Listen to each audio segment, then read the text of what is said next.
Pinag-iisipan ngayon ng Presidential Commission on Good Government na i-display sa isang public exhibit ang mga alahas ni dating unang ginang Imelda Marcos. Bukod sa paalala ito ng kasaysayan, nais ng PCGG na patunayang hindi totoo ang mga chismis na nawala o nanakaw na ang mga alahas. May news to go si Claire Delfin.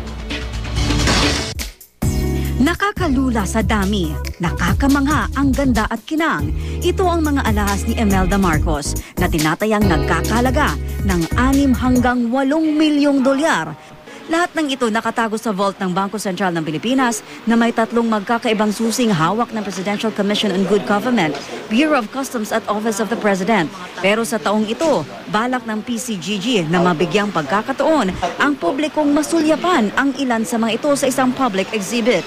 Ito'y isang mekanismo ng pagpapaalala na dapat ito'y bahagi ng ating kasaysayan. Maganda na ipakita sa taong bayan kung ano itong mga alahas na ito. No? Maraming nagsasabi na nawala na, kaya nanakaw na para maipakita na yan ay hindi totoo. Gusto namin gawin ay magkaroon nga ng isang public exhibit.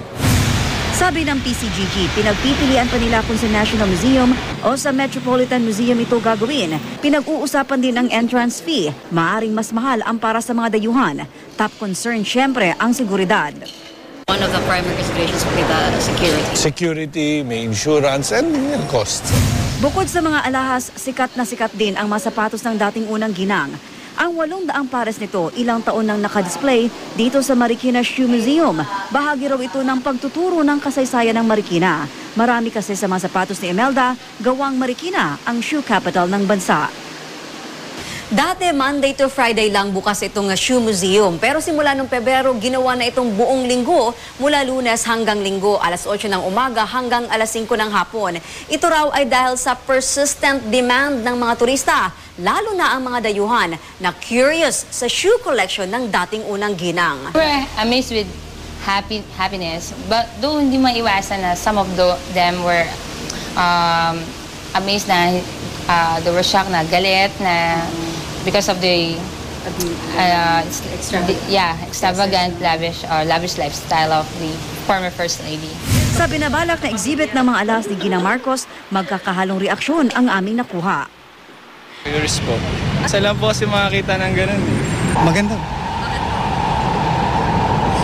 Para makita ng yung mga bata ngayon kung ano ang nangyari before martial law and up, di ba?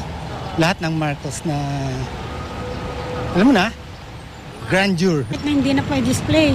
Para hindi na po naman sila mapapahiya. Total, nakaraan na po, matagal na taon naman na po yung nakaraan. Claire Delfin, GMA News. Sinusubukan ng GMA News na kunan ng pahayag si Ilocos Norte Representative Imelda Marcos kaugnay ng planong pag-exhibit sa kanyang mga alahas. Ayon naman sa kanyang anak na si Governor Amy Marcos, ayaw muna nilang magkomento tungkol dito.